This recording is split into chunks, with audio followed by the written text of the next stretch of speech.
tahu. Kadang-kadang gagalnya orang-orang muslimah itu adalah ketika dia sudah nikah, dia merasa dia nggak perlu untuk dandan, dia nggak perlu untuk berpakaian fashionable, dia nggak perlu berpakaian dengan sesuatu yang membuat suaminya suka.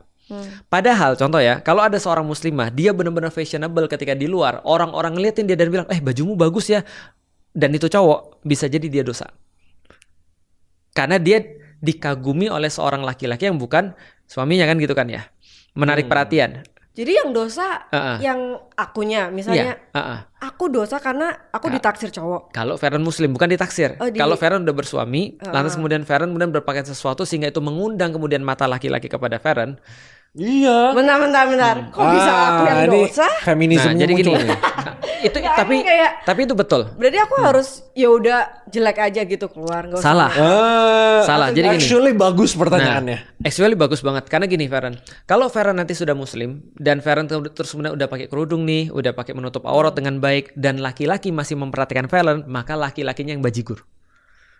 Oke, ini berarti konteksnya kalau misalnya aku berdosa, itu kalau misalnya aku pakaiannya terlalu mengundang, buka aurat sehingga udah kan mengundang. Mengundang pun itu tuh kan gray Selera. area kan? Iya, di luar kontrol kita kan. Ada yang pakai Betul. hijab dan lain-lain, tadi kelihatan jempol dikit gitu misalnya. Iya, mengundang gimana tuh? Iya. Nah itu salah laki-lakinya. Jadi batasannya adalah pada syar'i atau tidak syar'inya. Jadi kalau dia sudah menutup aurat, dia sudah beres.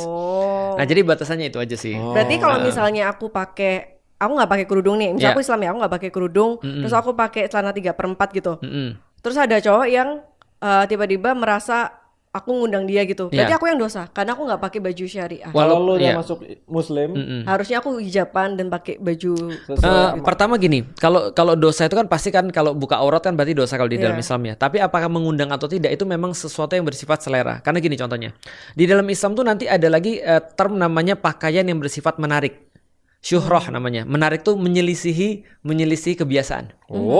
Nah, contoh misalnya kayak gini ya. Ada pembahasan gitu.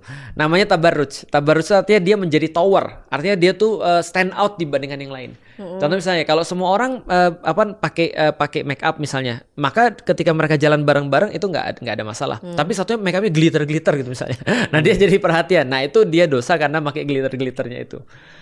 Tapi bukan karena sesuatu yang bersifat tadi ya, yang bersifat kayak harus perempuan yang disalahin, bukan. Tapi karena menarik, menyelisihi publik itu, gitu. Jadi maksudnya Islam, maksudnya orang Muslim itu nggak boleh stand out gitu. Ya. Serius. Serius.